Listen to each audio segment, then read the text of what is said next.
Bismillahirrahmanirrahim. Esselamu aleykum. Bugün biz isimlərin hallanması məsələsinə baxacağıq. Hansı ki, bu mövzu Ələsgər Məmmədovun ərəb dili kitabında tənvinli isimlərin 3 hallı hallanması başlığı ilə verilib. Baxaq nə deyir? Ərəb dilində yalnız adlıq, yəlik və təsirlik halları vardır. Yəlik hal yəlik, sahiblik bildirməklə yanaşı, bir sıra başqa leksik, qrammatik vəzifələri də daşıyır. Təsirlik haldan da təkcə vasitəsiz tamamlıq bildirmək üçün deyil, çox müxtəlif leksik, qrammatik məqsədlər üçün istifadə olunur. Burada adlıq, yəlik və təsirlik halları vardır ifadəsi yanlışdır. Hansı baxımdan yanlışdır? Çünki ərəb dilində olan dəyişmiş söz, öz şəklini dəyişmiş söz əslində Azərbaycan dilinə ismin 6 halında da tərcümə olunur. Amma ərəb dilinin özündə söz sonlarının dəyişməsi 3 vəziyyətdə baş verir.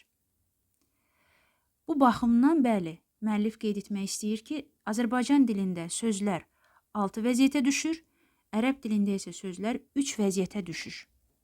Amma o vəziyyətlərin Azərbaycan dilindəki qarşılığını düzgün vermir. Baxaq, nədir burada xəta? Əvvəlcə ərəb dilində bilməliyik ki, sözlərin sonu isimlərdən söhbət gedir. Ərəb dilində Azərbaycan dilinə fərqli olaraq sifətlər də hallanır, saylar da hallanır, sıra sayları, məsələn, feillər də hallanır. Amma biz bugün sırf isimlərə baxırıq ki, Azərbaycan dili ilə müqayisədə tam aydınlıq olsun. Və hansı isimlərə baxacağıq biz? Ərəb dilində isimlərin sonu ya tənvinlə olur, məsələn, kitabun, ya tənvinsiz olur, məsələn, Əhmədu. Bir qrup isimlər var ki, tənvinsiz olur onlar. Və yaxud, məsələn, Suriyə sözündə ə ilə bitən var, və yaxud Muhamin sözündə inlə bitən var, ya da ki, ə və yaxud ənlə bitən var və s. Biz bugün sadəcə baxacağıq tənvinli olanlara. Çünki, məsələn, mədrəsətun. Ancaq tənvinli isimlər 3 vəziyyətə düşəndə o vəziyyətin əlamətini özlərində göstərə bilirlər şəkli olaraq və biz onu şəkil olaraq görürük. Təbii ki, digər qeyd etdiyim isimlər də amilin təsiri ilə müxtəlif vəziyyətlərə düşür, amma o əlamətləri biz görmürük. Daha aydın olsun deyə tənvinli isim götürdük. Mədrəsətun. Əgər bir kəlmə tənvinlə və yaxud onun müəyyənlik halı deyək ki, tənvinsiz bitir. Ya da dammə ilə bitərsə, bu ismə biz deyirik mərfuun. Mərfuun nə deməkdir? Ərəb dilində belə bir söz var. Rafəə. Qaldırdı deməkdir. Mərfuun isə onun məf'ulun modelidir, yəni qaldırılmış. Məsələn, kətəbə məktubun yazılmış. Mərfuun da qaldırılmış deməkdir. Niyə ərəblər buna mərfu deyir? Çünki dammə sanki kəənnə tərfəul kəlimə. Və kəlimə tusbihəl mərfuə. Sanki dammə kəliməni yuxarıya qaldırır. Azərbaycan dilində hərfi olaraq tərcüməsi belə olacaq, qaldırılmış kəlmə. Məsələn, deyirəm, bu kəlmə mərfudur, yəni qaldırılmış kəlmədir. Və dilimizdəki adlıq halına uyğun gəlir. Buna adlıq halın deyilməsi, qarşılıq olaraq adlıq hal deyilməsi normaldır. Təbii ki, orijinal adını deməliyik. Mərfu, qaldırılmış bir isimdir. Ərəblər buna mərfu deyir. Niyə mərfu deyir, onu açıqladım. Dilimizdəki adlıq halla qarşılaşdırıla bilər. İkinci bir mövzu gəlir, məcrur. Əgər kəlmənin sonu kəsra ilə bitirsə, tənvinli ya tənvinsiz fərq etməz. Biri nəkiradır, biri mərifədir.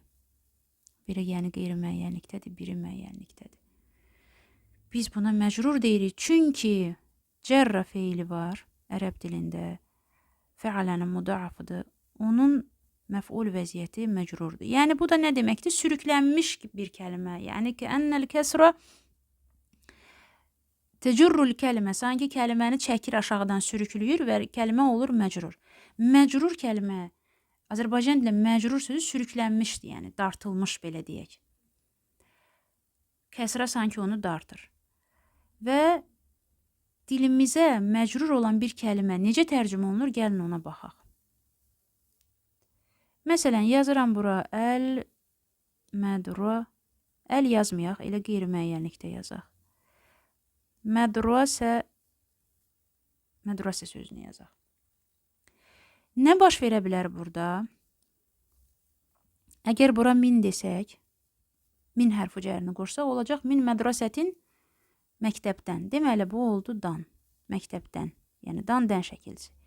Alə desək, olacaq məktəbin üstündə. Alə mədrəsətin, bir məktəbin üstündə. Bu olacaq üstündə. Əgər desək, li məktəb üçün olacaq. Təbii ki, cümlənin içərisində bu başqa fərqli mənaları verə bilər. Çünki elə feillər var ki, özlərindən sonra min, alə, li hərf cərlərini tələb edirlər və orada artıq bunlar öz əsli mənalarından təcrid olunub, feillə birlikdə artıq başqa məna ehtiva edəcək və beləliklə bu məktəb sözü də başqa cür tərcümə olunacaq. Bu başqa mövzudur. Və yaxud an desəm məktəb haqqında. Məsələn, səələ Muhammədən anil mədrəsə, an mədrəsə. O, Məhəmməddən məktəb haqqında soruşdu, tutaq ki, deyək haqqında. Və yaxud, bura desək, əlf özündən sonra məcrur edir, olacaq min məktəb. Burada olacaq bu artıq məktəb, yəni adlı halda. Deməli, beləliklə, məcrur olan bir kəlimə Azərbaycan dilinə necə tərcümə olundu? Hansı halda tərcümə olunur? Məktəbdən deyəndə olur çıxışlıq. Bu kəlimə dilimizə çıxışlıq hal kimi tərcümə olundu. Əgər desək ki, məktəbdə fi desək, olacaqdı yerlik. Yerlik. Əlf mədrəsə bu olur adlıq.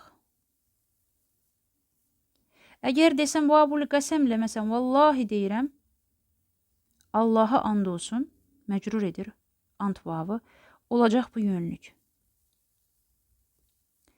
Əgər biz idafənin ikinci tərəfi olacaqsa, olacaq yəlik dilimizə. Məsələn, Kitəbu Aliyin desək, Əlinin kitabı burada olacaq yəlik. Fikir verin. Ərəb dilində məcrur olan, yəni sürüklənmiş olan bir kəlimə, məcrur olan bir kəlimə. Azərbaycan dilinə həm çıxışlıq hal kimi, həm yerlik hal kimi, həm adlıq, həm yönlük, həm yəlik kimi tərcümə olunur. Niyə bunun adını yəlik qoyuruq? Elə bunu orijinal adında məcrur deyin də. Nəyə görə burada yəlik halı xüsusi olaraq seçilir və sanki bu halın Azərbaycan dilindəki qarşılığı yəlik halıymış kimi sadəcə. Hansı ki, öz cümləsində də qeyd eləyir, deyir ki, bir sıra başqa leksik, qrammatik vəzifələri də daşıyır. Onda niyə yəlik hal deyirik? Və axı tələbələrin, hətta tədris edən müəllimlərin çoxu o cümlənin sonraki qismini ümumiyyətlə görməzdən gəlir. Bir sıra başqa leksik, qrammatik vəzifələr mövzusuna heç toxunulmur. Hamı tutuquşu kimi deyir ki, ərəb dilində 3 hal var, adlıq, yəlik, bir də təsirlik. Bu mövzu belə. Keçək təsirlik deyilən hala. Adına hansı ki biz təsirlik deyirik? Mənsub. Mənsub. Mənsub nədir? Nasabə feili var. Dikətdi deməkdir. Dayaq verdi. Məsələn, deyirin, nasabdul xaymə. Çadırı qurdum. Çünki dikətmək mənası var. Mənsub ona görə deyilir ki, bilirik biz, nəkira vəziyyətində, məsələn, kitab, mənsub vəziyyətdə tənvin fəthə ilə nə olacaq? Əlif gələcək. Görürsünüz? Sanki kəliməni biz dikətdik. Buna görə biz buna mənsub deyirik. Yəni, dikəldilmiş bir kəlimə. Qeyri-müəyyən vəziyyətində belə olur, amma müəyyən vəziyyətdə əl-kitabə belə olacaq. Yəni, bunun əsli olan nasb əlaməti fəthədir kəlimənin. İndi gəlin baxaq, hansı vəziyyətlərdə bu mənsub ola bilər, o vəziyyətlərdən bir neçəsini qeyd edək və dilimizə necə tərcümə olunacaq. Bir kəlmə mənsub ola bilər, o məfulun bihi olarsa, feili cümlədə. Məsələn, deyirəm ki, Rəaytu Muhammədən, Məhəmmədi gördüm. Ya da Səəltu Muhammədən, Məhəmməddən soruşdum, Məhəmmədə sual verdim. Burada hansı haldır? Məhəmmədi gördüm. Yönlük, üzr istəyirəm, təsirlik. Təsirlik haldır. Məhəmmədə sual verdim. Kimə? Məhəmmədə. Yönlük. Və yaxud desəm, əgər əhədə əşərə kitəbən, saylarda desəm, 11-19 sayları nə edir? Qeyri-müəyyənlikdə və nasb halda tələb edir. Bu olacaq 11 kitab. Burada adlıq oldu. Düzdürmü? Və yaxud deyirəm, kəm kitəbən. Bilirik, burada da nasb olur. Yəni, mənsub vəziyyəti tələb edir. Neçə kitab? Yenə adlıq haldır. Beləliklə, biz baxıb görürük ki, mənsub olan bir kəlmə həm təsirlik kimi, həm yönlük kimi, həm adlıq kimi tərcümə oluna bilər. Bu, düşdüyü vəziyyətlərdən bir neçəsini qeyd edirəm. Niyə biz buna təsirlik hal deyirik? Və cümlədə də qeyd edir ki, təsirlik haldan da təkcə vasitəsiz tamamlıq bildirmək üçün deyil, çox müxtəlif leksik, qrammatik məqsədlər üçün də istifadə olunur. Yaxşı, onda biz buna niyə təsirlik hal deyirik? Elə mənsub deyək də. Orijinal adını deyək, tələbə də bilsin, məcrur nədir, mərfu nədir, mənsub nədir? Deyək ki, kəlmə burada mənsub olur. Axı, elə deyilmir. Kəlmənin fəthəli vəziyyətinə deyir, hə, burada bilsiz nədir? Burada kəm təsirlik hala salır. Hə, deyir 11-19 saylarında isimləri təsirlik halda idarə edir. Axı, təsirlik halda idarə etmir. Niyə elə deyir? Çünki məcburdur bu halın adını artıq təsirlik hal qoyub axı. Azərbaycan dilində o həmin vəziyyət təsirlik hal kimi tərcümə olunmasa belə, axı ona təsirlik hal adını qoydu deyə məcbur da elə desin. Məsələn, deyir ki, əlfu sözü özündən sonra isimləri yəlik halda tələb edir. Harada yəlik hal oldu? Əlfu kitəbin. 1000 kitab. 1000 kitab nəşr olundu. Hanı burada yəlik hal? Çünki o məcrurun adını yəlik hal qoyub. Desin ki, məcrur olur kəlmə və dilimizə də tərcümə olunur burada bu. Məsələn, bu hal kimi. Çünki biz bilirik ki, mərfudan başqa digər hallar Azərbaycan dilinə müxtəlif hallarda tərcümə oluna bilər. Məsələn, innə. İnnə və əxvatəhə. Nə edir? Təsirlik halda. İnnəlləhə qafurun. Məsələn, innəl müdərrisə nə bilim, cəyyun ya da dəhibun, yəni innəl müdərrisə fil mədrəsəti. Həqiqətən də müəllim məktəbdədir. Açıq-aşkar adlıq haldır, leksik vəzifəsinə görə mübtədadır. Necə biz buna deyək ki, innə özündən sonraki isimləri təsirlik halda idarə edir. Deyin ki, innədən sonra kəlmə mənsub olur. Bax, bu metodik xəta, bu yanlışlıq, metodik xəta da deməzdim hətta, yəni kökündən olan qrammatik xətadır. Bu xəta və bu cür tədris təsəvvür edin ki, illərdir neçə nəsli bax bu mövzuda belə körlüyür, digər mövzularla yanaşı. Və həmin müəllimlər də, filoloqlar da bunları belə tədris edirlər. Deyək ki, tərcüməçilər və yaxud digər sahələrdə işləyən ərəbşünaslar hansı ki, tədris etmirlər. Onlar üçün bu bəlkə də elə bir fəsadlı mövzu deyil. Çünki danışa bilirlərsə vəssalam. Vacib deyil onlar o nəzəri məsələni bilsinlər. Amma təsəvvür edin ki, bir müəllim, yəni bunu mən təcrübəmdə görmüşəm. Bakı Dövlət Universitetini bitirən, qırmızı diplomla bitirən xanım, məcrur deyirəm, mənsub deyirəm, gözünü döyür. Raf əlaməti, cər əlaməti deyirəm, gözünü döyür. Halbuki bu dərs ərəb dilinin əlifbasına ayırdığımız o maksimum 3 dərs var. 3 dərsdən sonra gələcək ilkin dərsə. Təsəvvür edin ki, tələbə Bakı Dövlət Universitetini bitirir qırmızı diplomla. Bitirəndən sonra da tələbədə də günah yoxdur. Yəni görürəm ki, tələbənin götürmə qabiliyyəti, elmi potensialı çox güclüdür.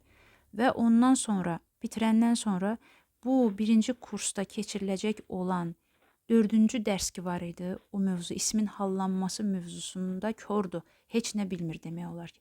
Bu biabırçı vəziyyətdir.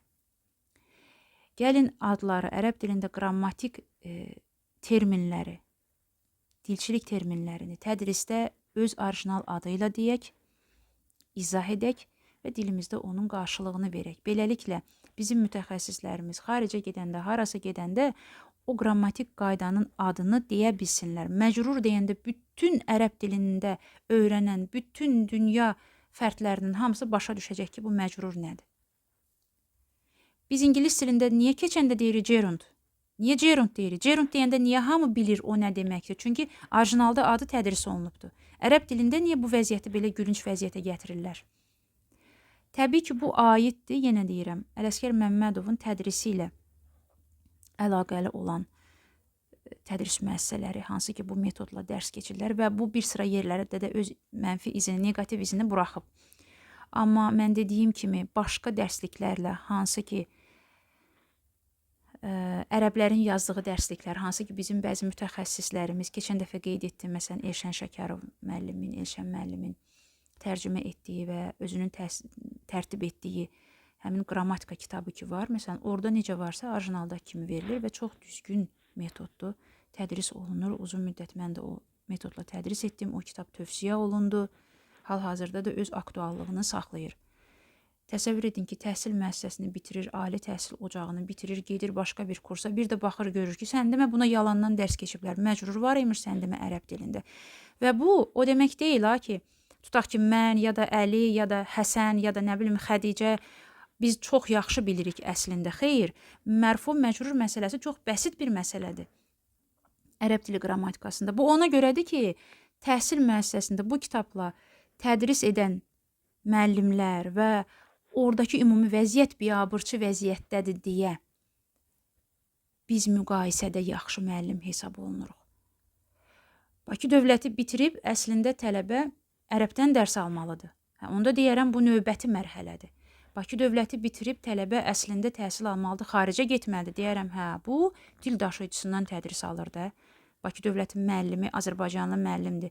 Necə olsa da dil daşıyıcısı mütəxəssisi kimi bilməyəcək. Bu dünya təcrübəsinin təsdiqini tapmış bir şeydir. Amma Bakı dövləti bitirib gəlsin hansısa bir yerli, belə deyək də, orta statistik bir müəllimdən qeyri-adi şeylər, ona qeyri-adi gələn şeylər öyrənsin. Sadə, bəsit şeyləri düzgün formada təzədən ödəniş edərək, vaxt sərf edərək, enerji sərf edərək onu alsın. Bu o deməkdir ki, bu təhsil müəssisəsində tətbiq olunan metod və vəsait biabırçı haldadır. Digər mövzulara da inşallah belə təfsilatlı şəkildə toxunacağım. Əssəlamu aleykum, özünüzdən müğayət olun.